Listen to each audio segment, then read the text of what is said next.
Hello, hello, my beautiful people. Thank you for tuning in to another beautiful live broadcast of Six Saved and Undefeated with your girl, Zuriel Gibson. Oh my gosh, you guys, I got an amazing person on board here today. Her name is Raquel Dozer. She is the founder of the Lupus in Color. Okay, I'm going to read a little bit of her bio. Well, let me back it up a little bit because, I be going 1,000 miles a minute, as some of you know. So I'm going to go ahead and slow myself down a little bit. So again, for those who do not know, it is excuse me, this platform is a testimonial platform.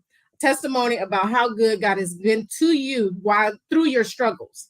Things that may not be happening in a good way overnight, but you've learned a lesson as you've gone through it. Therefore, you created a testimony because you went through the test. All that mess created a message. So I speak. We got other people that speak. I don't want to speak all the time because I got my testimony, but I know there's a ton of other ones that need to be heard. Because what you've been through, somebody else needs to know that they're not alone.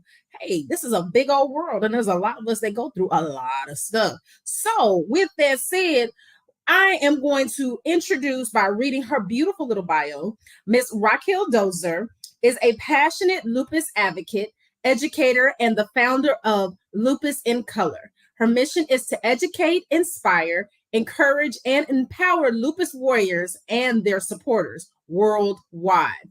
Through Lupus in Color, through Lupus in Color, Raquel advocates for lupus warriors, one butterfly at a time, striving to make a positive impact in lives of those affected by lupus. Now, as most of you know, I was diagnosed with lupus in 97. I have had my ups and downs, and I believe Six Saved and Undefeated is a definite testament to not just me, but many of us. Because you may be sick, but that doesn't mean you're not saved. You are definitely undefeated because you woke up this morning. So, without further ado, I'm going to bring up Miss Raquel. Hello, you're on mute.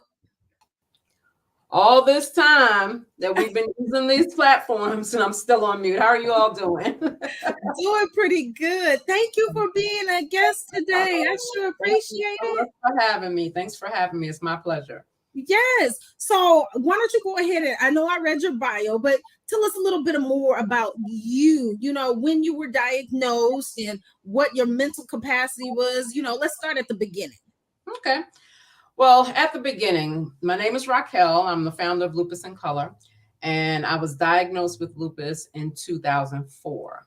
I originally was diagnosed with just rheumatoid arthritis until lupus attacked my intestines, and I almost died. So at that point, they stated that it was attacking my organs, and my diagnosis came in 2004. From there, it has just been such a whirlwind of a life. It's been, what it is. Lupus is what it is. When I first got diagnosed, it was kind of hard because I was so active. I had just moved from New York to Virginia. I had a small child. I was just settling in. So it was really difficult. My mental state was a little bit unstable because I was like, why me? And then finally, something clicked in me and was like, why not me? What do you want me to do with this, Lord? What do you want me to give to others from what I'm going through? And it just turned out that all of my tests have become a testimony. And it has become a period of time in my life where I'm just giving to others so that they can give to themselves. So that's the short version of it. The short version, okay. Well, I am grateful. It's hard to say that you're grateful for someone to go through something because it makes like it's glorifying the pain that they went through. But in a sense, you really are, because if they hadn't have gone through that they wouldn't be able to sit where they are to even help you get further in your walk.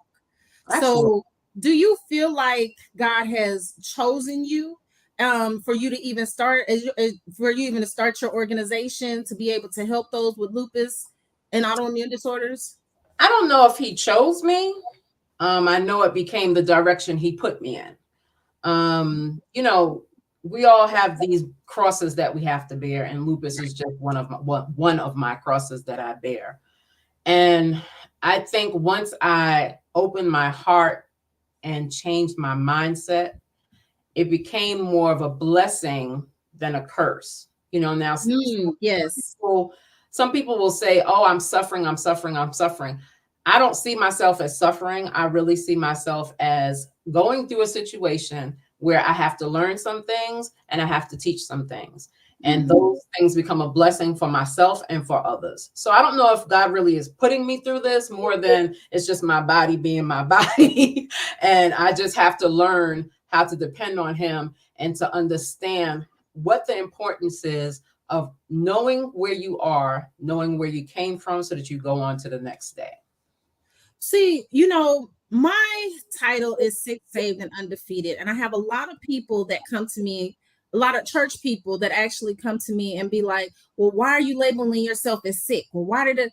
I was like, first of all, we're going to face the reality of what's going on. Right. Second of all, I'm not claiming anything, but Right. I will identify what is going on with me so that I can move forward. But in order for me to identify, I also had to deal with myself of why I'm going through this, whether it be traditional or not. Am I the chosen one to cut the generational curse that has continued to keep coming on until me? Or did this just happen by happenstance? I'm a firm believer that nothing happens just by happenstance. What about you? I'm in the same belief. I think that a lot of times when Christians come on to you and they say, oh, you shouldn't claim it, it's kind of almost like toxic positivity and a form of gaslighting. We have to deal with the issues that we have. And that doesn't even have to do with just chronic illness. We have to deal with issues in the church. We have to deal with issues in our lives. We have to deal with all of our issues head on so that we can cope with them and go through life appropriately without, killing ourselves. But I think I'm in the same frame of mind that it's not that anybody is claiming anything. It's already in our bodies. And right now, there is no cure and no amount of praying, no amount of you laying hands on me, no amount of you telling me that I need to pray more is going to change that fact. And I think sometimes that's a harsh reality for people in the church to understand that although you can pray, prayer is a positive and powerful thing. If you do not act, our acting is coping and doing things to make ourselves healthier, then the prayer is null and void. So I think that sometimes we get a little caught up into, I guess I'm going to say like catchphrases. Yes. Like yes. If God brought you to it, he'll bring you through it. Things like that. I mean, it's great if they get you moving. But for me personally, I'm a realist and I understand what my power and my relationship with God is. So I understand exactly what God has for me to do. And I'm going to. I love the way you put that. The catchphrases. Yeah. When you a babe in Christ, let me say good morning, Cameron. Good morning, Ellen. When you're a babe in Christ, those catchphrases keep you going. Yeah. They keep you going. Absolutely. But when you keep going and you don't see nothing else, where do you step next? What happens next? Yeah. So of course you start to think deeper into what do I do? Good morning, Mary. What do I do next to make this walk? What was the catchphrase that was used? Everything that is bad can be set up for the good. I know you've heard that one, right? So all the bad stuff that we go through, of course, we're gonna, God is gonna use it for his glory if we're coming towards him. Now, if you choose not to come towards him, then of course, it is what it is. But to be honest about the situation, I mean, being honest about the situation, it's just like, there was a story where the guy's house was flooding and, a boat came. He said, no, I'm waiting for God to send something for me. A airplane, a helicopter came. Oh, I'm waiting for God to send me. And then finally he dies and God is like, I sent you the boat. I sent you the helicopter. Those steps to do it. So my thing is when people come to me and say things like, oh, you need to pray more. You need to do this more. Look, I pray every single day. Sometimes I pray every minute of every single day. It's not that I'm not praying. it is what it is. This is the cross we have to bear. And I think they forget that there is a cross. There's a process. People Exactly. want to think that because the world likes things in a microwave type of deal, like the church doesn't do that. The church forgets. Yes, you got something and you pray, but there's a process that you have to go to from sometimes in order to get to where you need to get. Now, the 12 disciples he sent out, they didn't automatically appear in those different cities. They had to walk. They had to get through some things, turn some people around and do some things. Like there is a process in everything, and this walk here is a process. Absolutely. People want things in their time, and it's not in our time, it's in God's time. It's his in will, God's time. It's his will, it's his way, and we have to be okay with that. Correct. So we can pray like you said all day long, but faith without works is dead, right? Absolutely. So you got to be able to work it and do something different. The thing is, you just don't want to do anything different. You just want to be like, boof, I'm good, and leave it alone at that. And that's not the case, because that can set you up for failure and not success. Absolutely. And so, just like having a kid, you want them to go through something. It hurts to see your kid go and hurt themselves, but sometimes they have to bump their head in order to learn. Mm-hmm. So moving on to the next question, because we can say that. So in this walk that you've been on, this journey, this path, this glorified vision that you are and all that you've done, how has God used you to minister to the people? Good morning, Anita. Zuriel, good morning. I'm going to tell you, by trade, I'm a social worker, a teacher, a counselor. And when I had to leave that because of lupus, he just directed me in a different way to spread his word. And I don't talk a lot about God per se on my platform, but I do talk about a higher power, because God for everyone is different. And it's important that we understand that what we do is affecting those around us. And I think that's what God's ministry for me is to make sure that people understand the importance of a higher power and tapping into yourself and experiencing a different relationship with your higher power than you've ever experienced before. Because, when you're sick, you have a totally different outlook on life. Yes. And that outlook tends to remove worldly things, and you tend to really revert inwards and begin to tap into your higher power. So I think my ministry is to really teach people how to tap into their higher power and how to really understand what God has available for them within this whole lupus journey. So how do you, because that's redirecting your mindset, when you're telling them to tap into their higher power, exactly. Give me an example without giving me everything. Give me an example of how you would show someone how to do that. Look, this is everything. And, I know you said give you a little bit, but this is everything. When you learn how to speak to yourself differently, then you can tap into opening your heart and allowing God to use you. We are often stuck in a realm of negativity. When we get pain, when we have a lupus pain, our mind automatically thinks that it's the same as the first pain we've ever had. And until we train our mind how to make our body respond differently, we'll never be able to heal beyond lupus. A lot of people want a cure for lupus, but my thing is that you're healing every single day. And if you're not going to speak to yourself differently, like in the morning, I'll give an example, like my hand was swollen the other morning. I could have been there and be like, golly, man, this lupus, everything hurts, blah, blah, blah, blah, blah. And I went on this whole spiral from 8 a.m. in the morning all the way down for the rest of the day. But I didn't do that. I said, okay, what do I need to do, Lord, to get this right and make this right and make my day a little different than I see it going? I talk to myself a little bit differently. So in order to change your mindset, you have to first speak to yourself differently and realize your worth so that you can pass lupus. There it is. Realize your worth. Unfortunately, in this walk, when we get sick, people lose the fact that they're worthy, because it's hard. It sometimes it does get hard when you're in a hospital. I was in a hospital for 3 months at one point, behind pneumonia. The first time I ever gotten it, and I certainly didn't know what to do. And that flare was killer. Everything hurt. If you Right. breathed in my direction, it hurt. Okay. So I was like, mentally, I had to take control of my mind to Absolutely. say, I will not give in to the negativity that is trying to overpower me. And people unfortunately don't realize the struggle that is to actually do that. And it is a fight. This it's not nothing about this is going to be easy, but it will be worth it, because when you come out on the other side, you realize how strong Absolutely. you actually are. You Absolutely. know, our words are powerful. It says it in the Bible, the power of the tongue. You Mhm. know, I mean, you whatever you speak on your tongue, you can manifest in front of you.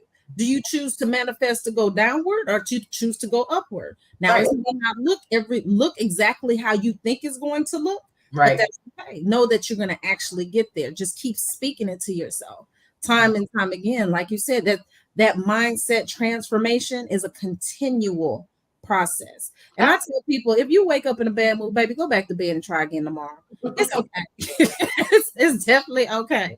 If It's, you can it's afford to go back to bed, go back yeah. to bed. About redirecting yourself. If you want to make it simple, it's all about learning how to redirect your thoughts and Mhm.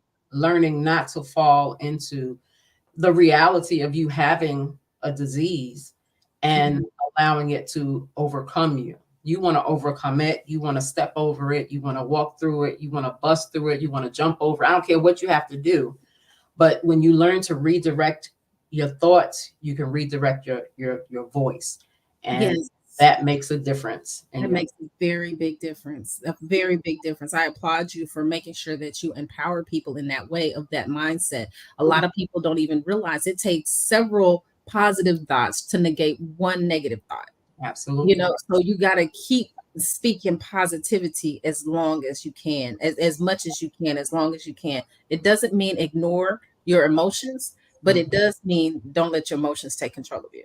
Absolutely. And once you learn how to really not even control it, but work through your emotions, um, Mhm. you have to feel them.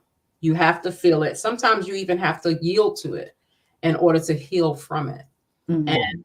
that just gives you the opportunity to show yourself that you have overcome 100% of the things that you thought you couldn't. Yes, it shows your growth. Yeah, that shows that you can do it. It shows that you have the will, you have the way, and all you have to do is take the path. So in my walk and how I relate to people, where my nonprofit, the Gibson Lupus Arc, I don't know if you heard of that one, I but have. so the Gibson Lupus Arc, we kind of do the same thing, and we allow people to understand their growth process by keep throwing it back in their face, because we tend to forget that, you know, some you think you're weak until he puts something in your lap. And then all of a sudden it's like, can I do this? Well, you can't do it without him. Mhm. So you got to work something out. But I wanted to bring this point. When we get sick, do you feel like it brings us closer, a lot of us closer to God, or does it make us run away? You know, and I know the answer to the question, but I'm asking, what do you I come mean, across a lot yeah, more? it's an individual question. For me, at first it pushed me away. Um, Mhm. then later on, when I had to open up my heart and stop saying why me and say try me, it made a difference to bring me closer. So Mhm. I think it really depends on your relationship with God. It's just like having a relationship with a partner. Are you trusting God to really take you through this moment and get you through? Or are you questioning all the time and always focusing on that negative point and saying that you can't do it? So I think that for most people, it's going to bring them closer. But for some people, they're not going to get it. They're not going to get it. They're going to move away, and they're going to still stay in that stagnant mode of pain and tapping into that pain instead of tapping into their power. So I'm still a person that asks a bunch of questions, but I went to God with my questions, and I didn't believe him in his answers in the beginning, because it felt like I was never going to come out of it, because it was years. It took years for me to come to the other side where I can actually get out of my bed and not fall down on the floor, or make it to a doctor's appointment without having to take a page and a half of medication. You Mhm. know, it took a long time, but I was raised in the church to scream out to God. So some of the people that have come across my path, they feel like their encounter with I want to say religious people, they don't question God. And I was like, my thing is, well, how you gonna get an answer? Like, come on. Like, you ask a question to get an answer, right? So as you can tell, I was the one that got in trouble most of the time. But I had all kinds of, like, you can't answer it. Well, who can? Right. Show me who can. Right. You can. So, having that thought process and wanting or no having that knowledge, that little knowledge that I had, that I wanted to go and just ask a ton of questions and trusting the answers that he brought to me. And I don't know how I realized it even so young, that my answers came through individuals. Probably because they came as quick as they did, and to the person from a person that I sure wasn't gonna talk to. uh, and all of a sudden all my answers are coming to me. Mhm. So yeah. Sherelle in this comment section is really talking you up. I need you to speak to Oh, her. thank you, Sharon. I appreciate you. She is your biggest fan. I so love it. I so love it. Thank you for being here. I mean, you have to, I think people need to realize that your answers are not going to come as an epiphany. It's not going to be like, oh, God is Exactly. speaking to me. I mean, sometimes it will. I'm not going to lie. But sometimes your answers are going to come, like I was in the hospital and I had to get a transfusion.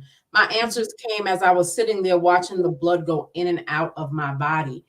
And I'm sitting there like, what do you want me to do with this? What is it? What do you want me to do with this, God? And I'm just sitting there talking.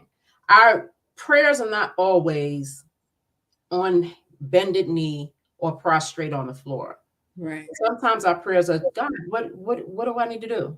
That conversation. That That conversation. Before coming on the show, lead me to let them see you and not me.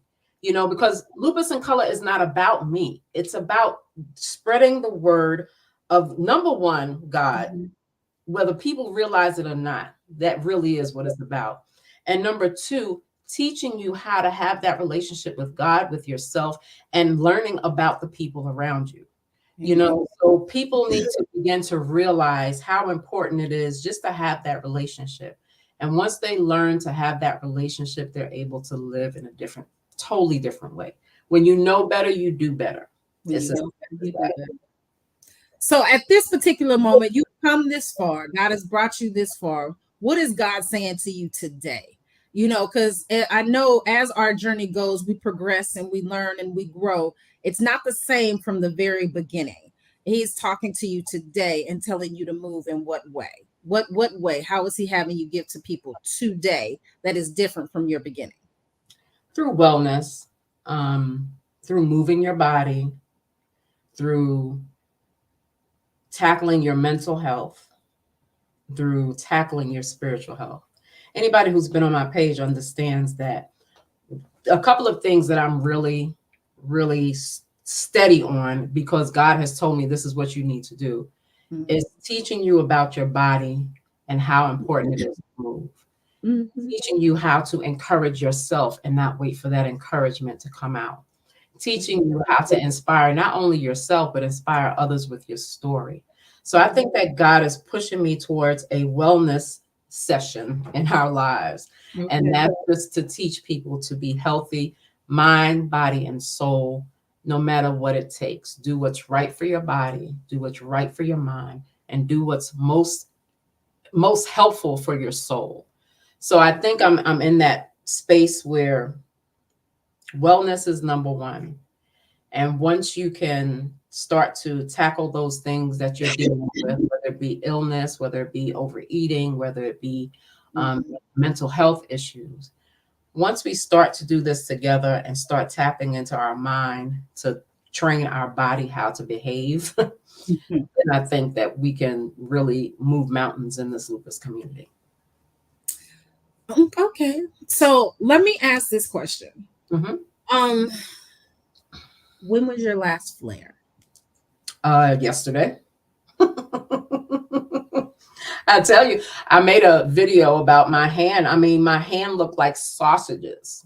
It's Mhm. absolutely ridiculous how big my hand was. And what I've done in my journey is to find ways that help me most. I've always been a person to not sit and just wait for something to change. Mhm. I've always been a person to do something. I'm a former athlete, so I push through things to get to an answer that I need. Right. And, I just have to find a way to make it better for myself. And once I do that, then I can share that with somebody else. My dog is getting ready to pull this light down.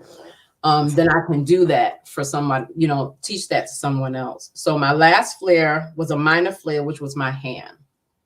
My last huge flare, and I'll tell you this because it's important for people to understand, Right. was when lupus attacked my uterus and it Mm. inflamed my uterus to the size of a volleyball. I looked like I was Mm. 12 months pregnant. I almost bled out.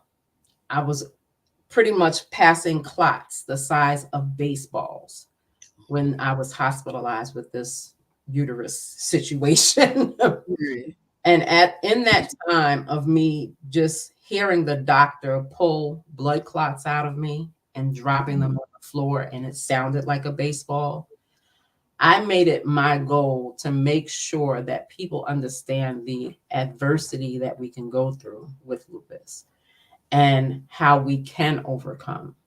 So those flares that come up not only change our body, because Mhm. essentially our flares are just our body screaming that something is going on. Right. Something is attacking me. I need your help. Mhm.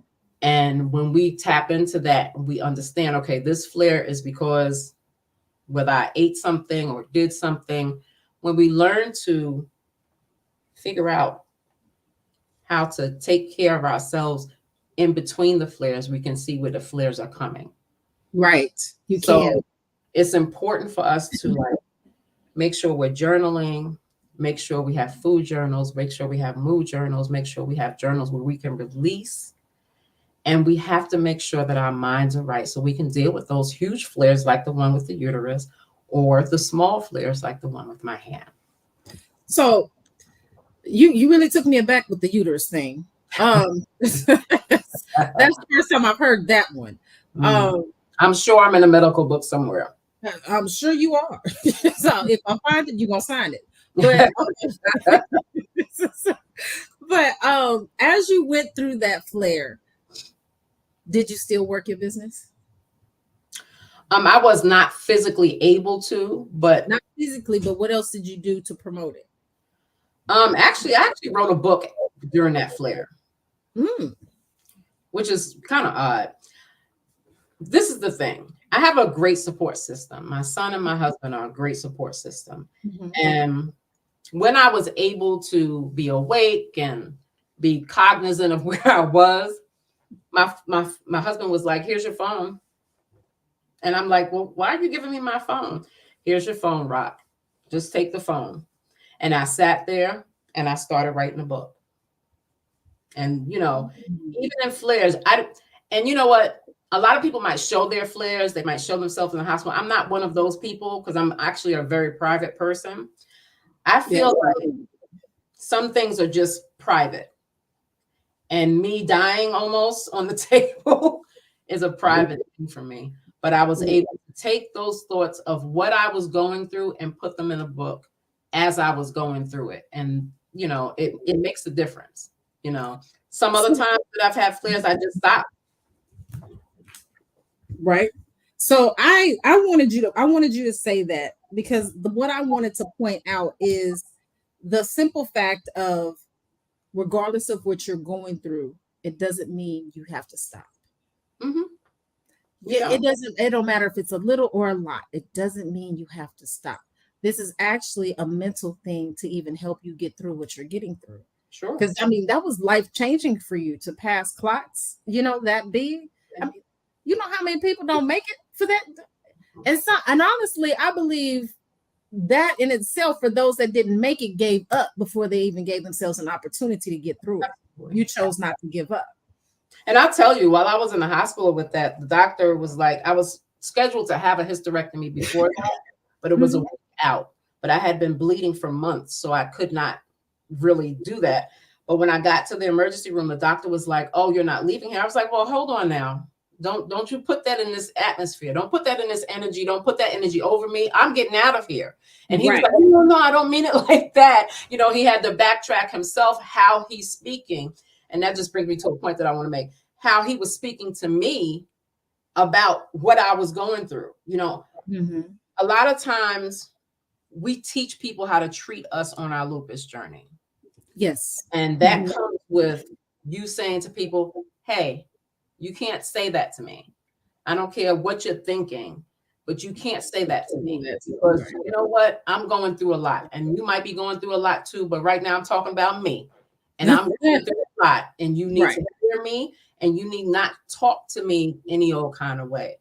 And that's part of your self-care as you deal with a situation like lupus.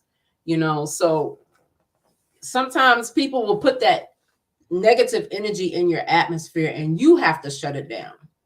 And that's a part of really taking care of yourself. I found there's a lot of lupus patients or chronic illness patients that have a very large heart. They want to take care of everybody up under the sun. But if you don't stand up for yourself, how are you going to take care of them other people?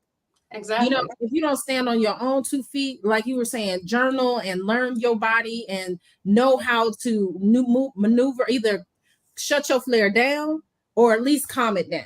If you don't know that, how do you take care of anybody else? Right. You know, this walk was meant for you. It's different for everybody. So what you're going through, you can give the advice to somebody, but do not negate the fact that it might not work for them. Absolutely. You know, and I'm so glad you stood up for yourself, saying, "Say, don't speak over me." You know, you had that belief. Hey, we don't do that. Take that somewhere else. Not today. Right. So I'm so glad that you stood your ground and you're even here today to be on this podcast and tell this story. So Absolutely. How about you tell us what you got going on in the near future? What do you have going on for your organization or you personally? What's going on with you? Okay, so right now we're in a marathon. I'm a former runner, so everything I do probably relates to running in some way or the other. Okay. Right now we're doing an 8-week marathon where we're asking lupus warriors to walk for their health. You know, a lot of times we do these walks and we want a bag, we want a shirt.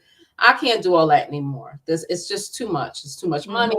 I don't want you spending money. I don't want, me spending money to send you stuff. So we're walking for our health under the Soulmates Defeating Lupus Marathon.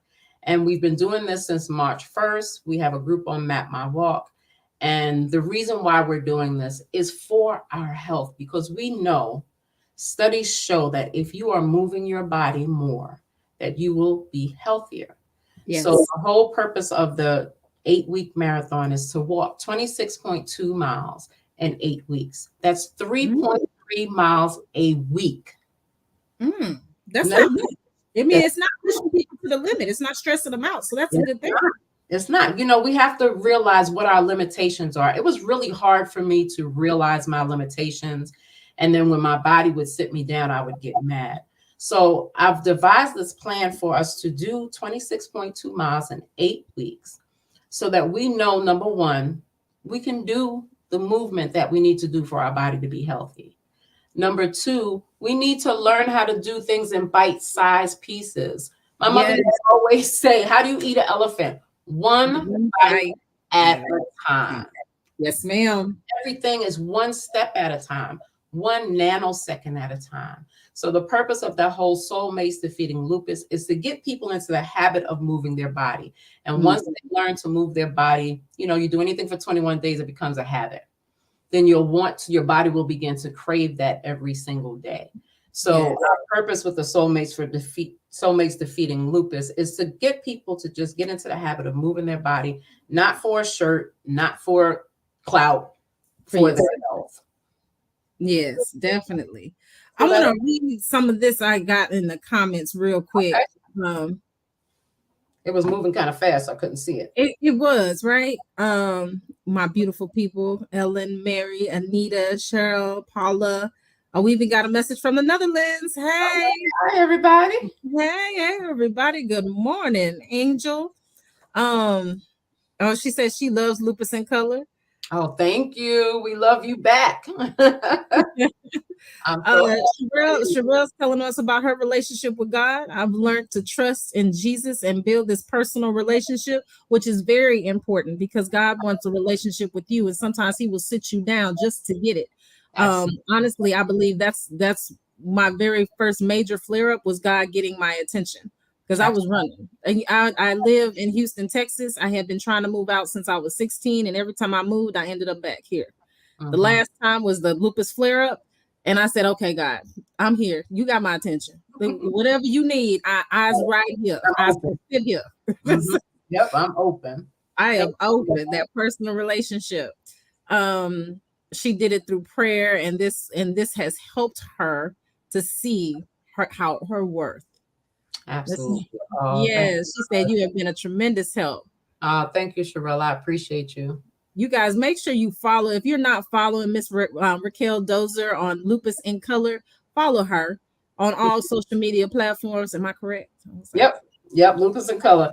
We've been around for a while, so. Anita says she got diagnosed with cancer. I read a little bit of hers. God has got me through a lot, and not only my lupus, but I also had cancer. I don't know how to say that, but a cancer stage 1, grade 3. Oh, wow. The most aggressive cancer with a 50-50 chance. 100% chance now. Right? That you are here. Come back all at once, but you're going to fight it. No, but she's cancer free. But as for now, she is cancer free. But she get a lot. It says, but I get through a lot of other health. She gets a lot of other health issues, and that's just about learning your body. If you made it through all of that, baby, you can make it through whatever else the devil trying to throw at you. Because all it is a scare tactic. She said, she says that in her next comment. Yeah. Yeah, I found out I had cancer. Something was wrong, and he was guiding me to go and get it checked out, and I did, and I caught it early. The doctors were amazed on how I knew what it was. God will speak to you. He will speak to you in your walk to let you know, baby, you got something going on. Pay attention. Right. You know, and that's that conversation part. God's not looking for us to be all holier than thou 24/7. He wants that personal relationship. So if that personal relationship is like, Daddy, please, or that personal relationship is like, look up, what's up, homie? We need to conversate. You know, I can go either way. I'm that kid. So, but God will speak to you, and no matter what the devil tries to throw at you, remember, it is a scare tactic, thinking that God did not deliver you. He did not bring you this far. You know, you are never going to get over it. That is a lie from the pit of hell. That is an absolute lie. What is the truth is the fact that you are still here. You are still standing, regardless of what those tests may say. It'll say one thing one day and something else another day. As long as you are still here, you are still standing, you are still meant to be used. Do not let death scare you, because everybody got to die one day. But understand you have a purpose as long as you're waking up, whether it be here or in a hospital. God may put you in a hospital just so you can walk the halls and pray. You ever thought about that? Right. I done heard people say that. You know, they were getting, I don't know, I think this one lady, she was talking about she was getting chemo, but she was able to do it like she could walk back and forth. I've never had chemo, so I don't know if you're able to sit, if you just have to sit or if you walk. But all I know is she said God told her to get up and pray. She would have never been in the hospital at that particular moment to pray for the people God had her to pray for if she wasn't in that situation. Absolutely. So treat every situation as a purpose of God trying to use you, because you wouldn't have been where you are unless you went through something.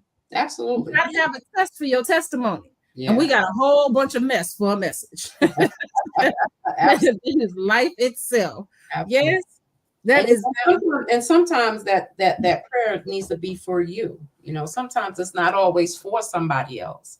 I actually posted about that the other day because God was having me talk, and he brought it back to my memory. He was having me talk to someone, and after I finished talking, he was like, well, did you hear what you said?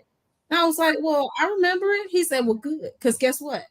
some of that was for you. So every time God gets you to speak to somebody, pay attention to what it is that you're saying. Because he can be pointing the finger at you. You not to say you're not supposed to say it to that person because they might need it, but that doesn't mean you don't. Yeah. Yeah. A lot of times when you see me posting or something that I've either had to go through or am going through, or it has just been put on my heart that someone needs to hear. And, Right. someone said on my page, maybe about a week or so ago, oh, it's all about you. And I'll say it again because I want people to understand, even with your own platform that you have, that it's when people are giving of themselves, it's never about them. It's Mm-mm. never about, highlighting what they're doing or pushing them to the front line. It's really about helping not only ourselves, but helping others to get through the things that we might have been through already. I mean, We can't help that we look good because if I could avoid doing something because Zuriel did it, I'll be like, okay, wait, you did it, so I know I don't need to do it. You know what I'm saying? well, I mean, in that aspect, I feel like if I did it, somebody else need to do it because we got different audiences from time to time. So hey, let's all, if you gonna copy something, copy the right cat. Let's keep it going. Let the domino effect happen. We gonna affect the world. But yes, you are absolutely right. I used to get that a lot. Oh, you just like to be center of attention. I said I prefer not to. I will Right. stay in the corner and push, promote any and everybody. I prefer not to. Yeah. But if this is where God has me in order to reach people, then this is where I'm going to stand. And it took me a while to get here because at first I wouldn't. I would clam up. I literally had stage fright where I would stand there and look at you and could not just would not, could not Really? say a word. Really? Yeah. I know it's not all that obvious right now. But it did happen. It did. It's a true story. Yeah. Okay. I'm obviously past that point. Good. So, Enough to be past it. Absolutely. but now I'm at this point where I was like, sure, I'll talk to you, no problem. What is you need to know? I tell you my story, anything. I told God when I finally gave him my real yes that I would not back down, no matter what. It's just going to be yes, and we're going to continue moving forward. Yeah. So keep in mind, whatever you go through, that lupus opens the door for so many different things. But know that whatever you go through is meant for you to go through, not stay stuck in. Absolutely. So even if you have to find your way to go through, find it. God's gonna show it to you. He said, "Ask and you shall receive." He is your light through the tunnel, not just at end of the tunnel, but through the tunnel. He is your light, and He will shine that light as long as you stay focused on Him. Absolutely. Now, what were we gonna say? I forgot, but my talking overdid it. You're fine. You just have to really open your heart, and I can't express that enough. A lot of times when we're in pain, when we're dealing with things, that we kind of clam up, and not allow God to work through us. And sometimes you just have to open your heart and open your mind to do things that you never thought you would do. I say to people all the time, lupus has brought me into so many spaces that I never thought I would be in. And if I did think I was going to be in it, it wouldn't be in an area of where I'm affecting different people, encouraging different people. I thought it would be within, the sports realm or whatever have you. But sometimes your life just takes a specific turn, and you have to roll with the punches. You have to go with the flow. And sometimes going with the flow means dropping that guard, opening your heart, and allowing God to work through you. There you go. Well, this has been an absolute amazing show. Thank you. Thank you for having me. From beginning to end, you have been a true blessing. I thank you so much. I thank you for coming on the show. I thank you for the work you do. I thank you for pushing through life. I thank you for letting God choose you and do what He asked you to do. Absolutely. Your testimony is powerful. Never forget it. Never forget it. We won't forget you, so don't ever forget it. Thank you. I appreciate all that you're doing and everything that you're doing for the lupus community. I appreciate you having me on your show. And thank you, everybody, for tuning in. I appreciate all of you tuning in to us Make sure you follow both of us and, support the events that are really for you and there to help you. Yes. So Zuriel Gibson, CEO on all platforms. You will see Six Saved and Undefeated every Saturday at 10 a.m. Central Standard Time. Follow me, follow my page, follow the Gibson Lupus ARC.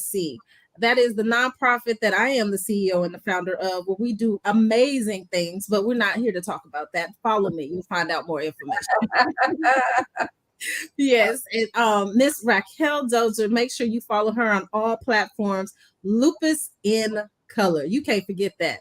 Color is bright and beautiful, baby. We royalty over in this place. Absolutely, absolutely. So with that said, you guys, thank you so much for tuning in. I hope to see you tuned in next Saturday. Not hope, I know I will. You guys come back. We all good. Until then, you guys have a wonderful, beautiful Saturday. Blessings. Bye, guys. Thank you for tuning in.